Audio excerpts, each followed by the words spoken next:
بریم به قسمتی که بخوایم با ویندوز اکسپلورر در واقع یا فایل اکسپلوررمون کار بکنیم. این در واقع چیه؟ اگر که ما بیایم و این در واقع اکسپلورر اینه، اگر ما که بازش بکنیم در اولین لحظه خب چیز عادی، پنجره عادی باز میشه که فایل هامون رو داریم ما میبینیم. اگه ما بیایم که به چندین قسمت اینو تقسیمش بکنیم، من میام از قسمت این در واقع نوار ستون سمت چپش ما اول کار میکنیم که در واقع یک دسترسی سریعی به قسمت‌های مختلف سیستممون میده. اگه از بالا دقت بکنیم حالا توی بخش کویک اکسسمون، کویک اکسس میشه همین صفحه‌ای که دارید میبینید. شما میتونید به در واقع دسکتاپ برید که حالا دسکتاپ من خالیه، پوشه دانلود ها، داکیومنت، پیکچرز یا حالا چیزای دیگه که قبلا ما باز کردیم. اگه بریم قسمت پایینتر، در واقع ما دیسپیسی رو داریم. این توی حالا سیستم های قدیمی اگه یادتون باشه میگفتیم مای کامپیوتر. در واقع از اینجا ما میتونیم به درایو های از توی دیسپیسی میتونیم به درایو های سیستممون دسترسی داشته باشیم که الان توی سیستم من 4 تا درایو، یکیش برای خود ویندوز هست و بقیه دیگه برای ذخیره سازی من هستش و قسمت بالاش رو هم میبینیم روی دوباره داکیومنت، دانلود، میوزیک، پیکچر و ویدیو. همینطور توی قسمت نوار سمت چپمون دوباره همینا رو هم میبینیم و خیلی سریع میتونیم به حالا درایو هامون و حالا یا قسمت دیگه دسترسی داشته باشیم. اگر بیایم و بخوایم یک قسمت دیگر رو بگیم که دوباره این همین قسمتی که الان ما داریم میبینیم، این قسمت اصلی رو اگه بخوایم بگیم که در واقع هر قسمتی هر جوری یک در واقع هر جایی که کلیک میکنیم توی قسمت اصلی نمایش داده میشه و جزئیات شما میتونیم ببینیم. یه قسمت دیگه که داره این قسمت بالاییه، در واقع ویندوز اکسپلورر هست که در واقع توی اکثر برنامه ها ما این رو میبینیم که حالا از این بالا اگه ما صرف نظر بکنیم که این در واقع نوار در واقع بالایی هر پنجره هست که در واقع اسمش رو در واقع نیم بار هست دیگه، اسم پنجره که بازه رو داره به ما نشون میده. میبینید هر بار تغییر میکنه بر اساس حالا چیزی که ما توش داریم، برنامه که هست.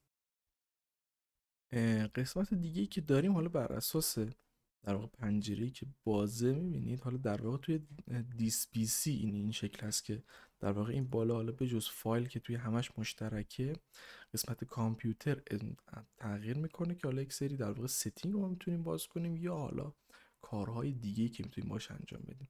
ما توی یک پوشه عادی میخوایم در نظر بگیریمش، مثلا ما توی دسکتاپمون هستیم، ببینید که در واقع به ما به این دکمه ها میگیم تب. وقتی که این بالا هست میگیم مثلا 3 تا یا 4 تا تب داره. مثلا ما توی تب هوم در واقع کارهایی رو میتونیم انجام بدیم مثل کپی، پیست، کات کردن. چون آیتمی رو ما هنوز سلکت نکردیم اینها غیر فعال یا دیزیبل هستن، ولی خب کپی، پیست، کات در واقع این کپی پست در واقع آدرسی که اون حالا فایل ما توش وجود داره برامون کپی میکنه آدرسش رو. موو تو، کپی تو که در واقع موو میده، در واقع هم کات خودمونه که مستقیم بهش آدرس میدین یا کپی میکنین و حالا چیزای دیگه یا مثلا نیو فولدر توش میسازین یا یک نیو آیتم میسازین یا حالا دیگه تنظیمات دیگه‌ای که داره.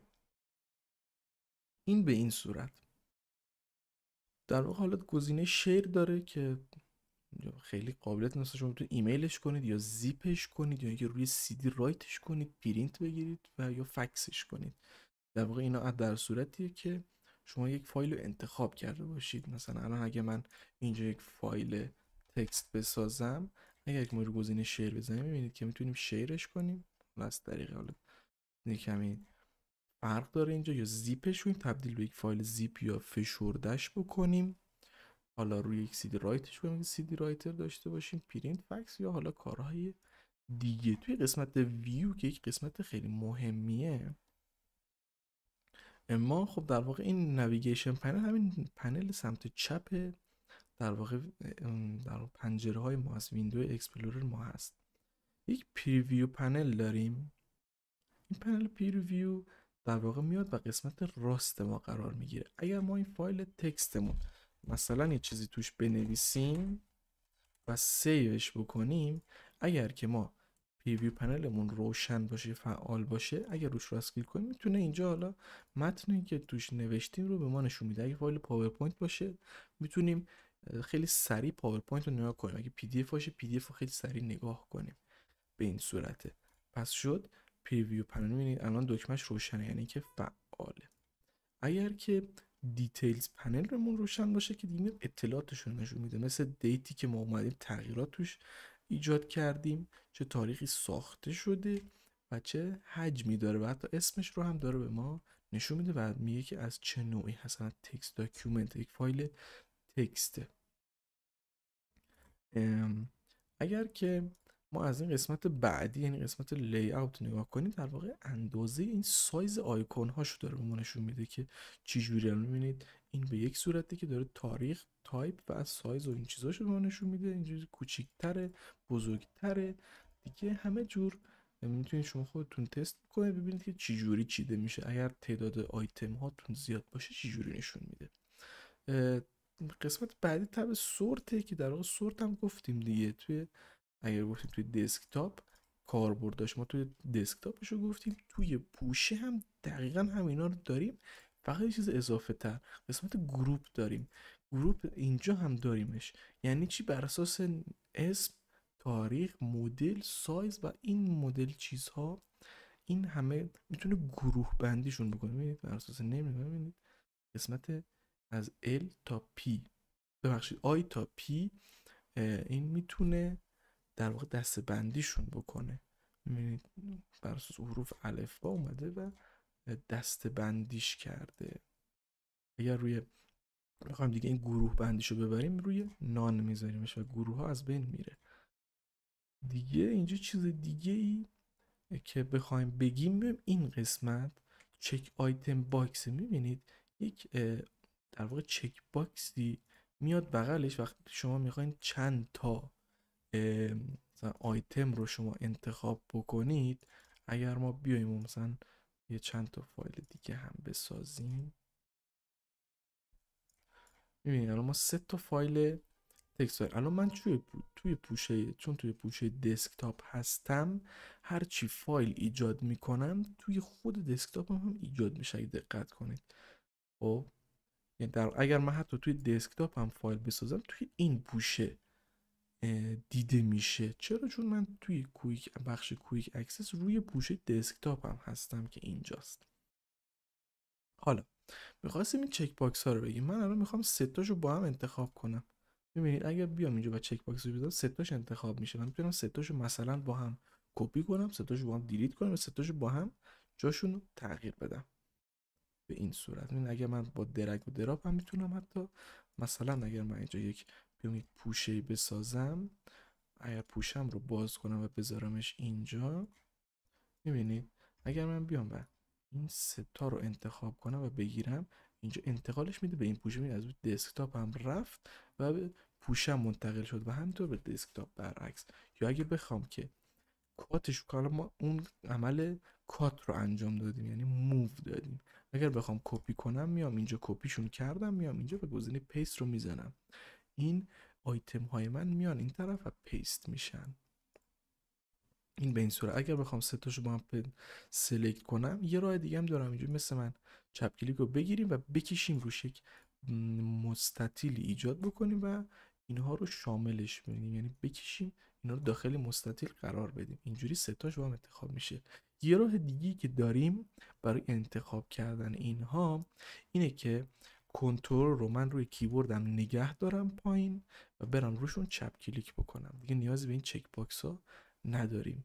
اینطوری الان من دستم دیگه رو کنترل برمیدارم، میتونم هر کاری بکنم. میتونم کپیش کنم، اینجوری سلکت میکنم. حالا نه که به ترتیب، مثلا من اولی میخوام با سومی، اینطوری من میتونم اینا رو انتخاب کنم. یا فقط اولی، من اول کنترل رو نگه میدارم، من همچنان دستم روی کنترله و میرم و دونه دونه انتخابشون میکنم. یا اینکه اینجوری میکشم.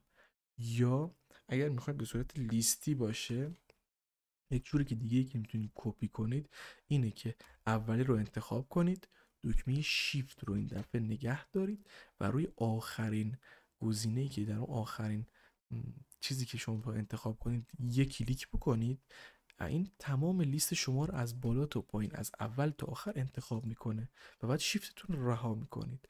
یک بار دیگه میگم، اگر بخواید اولیش رو، یعنی یک لیست بلند بالا رو از اول تا آخر انتخاب بکنید، حالا یا از یه جایی تا یه جایی، میایید اولی رو سلکت میکنید، شیفت رو نگه میدید و بعد روی گزینه آخری که میخواید کلیک میکنید، فقط یک دونه کلیک. اینطوری تمام اون لیست شما انتخاب میشه.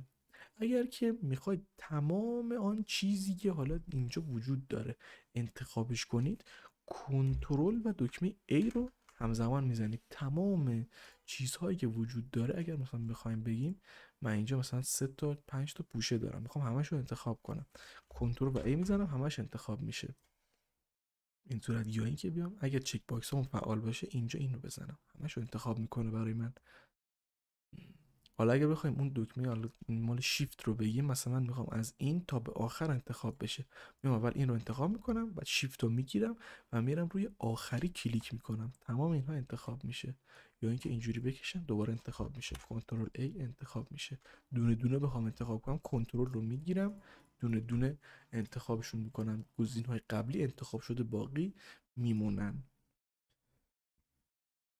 اینو که گفتیم چک باکس. حالا دیگه اگه با این روشی که داریم مثلا نیازی به چک باکس هم نداریم، اگه نباشه هم ما میتونیم دیگه با این روشی که ما بلدیم میتونیم کارامون رو بکنیم.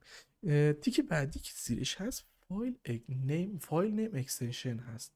یعنی چی؟ در واقع میاد فرمت فایل هایی که ما داریم رو به ما نشون میده.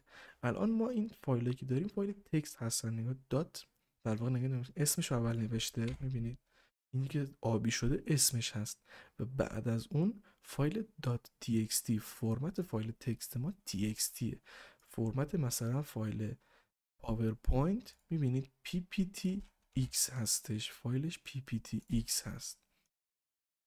فرمت ها اینجوری شناخته میشه، مثلا فایل rar هستش، یا مثلا فایل مثلا ریچ تکست، در واقع تکست، حالا یک مدل دیگه از فرمت های تکست هست RTF مثلا داریم، یا مثلا فایل ورد DOCX، در واقع DOCX ببخشید، یا مثلا یک فایل دیگه که داریم فایل زیپ هستش .zip، فایل فشرده هستن، یا مثلا اکسل XLSX. اینها فرمت هستند که شما حالا هر فایلی یک فرمتی داره. یا مثلا فایل دیگه که من دارم اینجا فایل PHP برای برنامه نویسی هستش، اینا فایل PHP، عکس ها JPG هستند. یا مثلا برنامه هایی که نصب میشن توی ویندوز فایل .exe یا exe هستند. اینطوریه که فایل ها متفاوت میشن. فولدر هم که هیچ پسوندی ندارم، فولدر فایل محسوب نمیشه. خب یک قسمت دیگه ای که ما توی حالا ویندوز اکسپلورر داریم این آدرس بارش هست که به ما داره نشون میده که الان کجاییم. میگه الان ما توی دیس پی سی لوکال دیسک ای هست، یعنی درایو ای هستیم. اگر مثلا من برم توی یکی از این پوشه ها، میبینی که مثلا دوباره رفتیم مثلا توی این پوشه بعدی همینطور.